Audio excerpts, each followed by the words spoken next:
Welcome sa aking munting kusina! I'm Faustino. Happy cooking!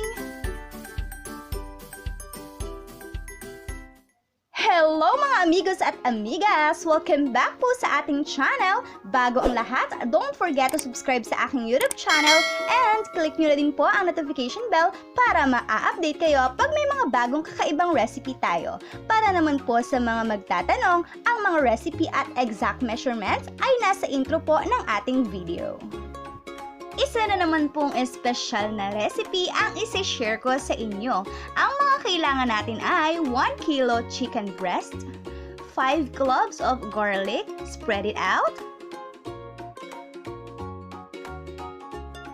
We also need ground black pepper, 2 tablespoons rancheros barbecue flavoring powder from ALCL, and meron din silang chili barbecue flavor pero I preferred itong hindi chili flavor nila para makakain din syempre yung anak ko. It retails 28 pesos per pack, 200 grams na siya. Para sa mga interesado, ilalagay ko na lang yung mga link nila down in the description box. Kailangan din natin ng 1 medium egg.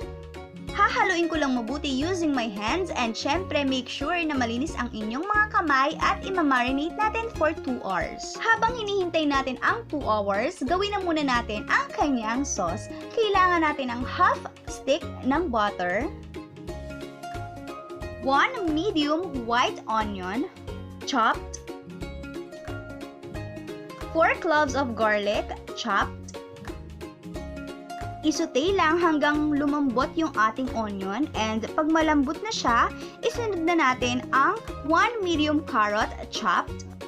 Gisahin lang ng mabuti hanggang lumambot yung carrot, at pag malambot na yung carrot, pwede na natin ilagay yung 1 can evaporated milk or 370 ml.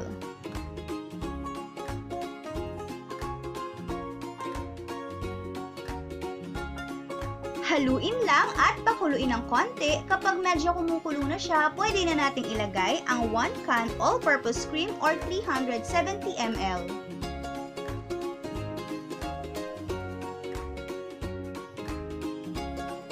Pag nahalo ng mabuti ang ating mga milk, pwede na nating ilagay ang ground black pepper, spring onion. Oops, kita nyo naman may mga buo-buo pa at hindi pa masyadong nahiwa, ano? Anyways, haluin natin at pakuluin ng konti.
for today's video. Thank you so much again for watching. Sana po ay nag-enjoy kayo sa video natin today at sana rin po ay nakuha nyo ang ating simple recipe.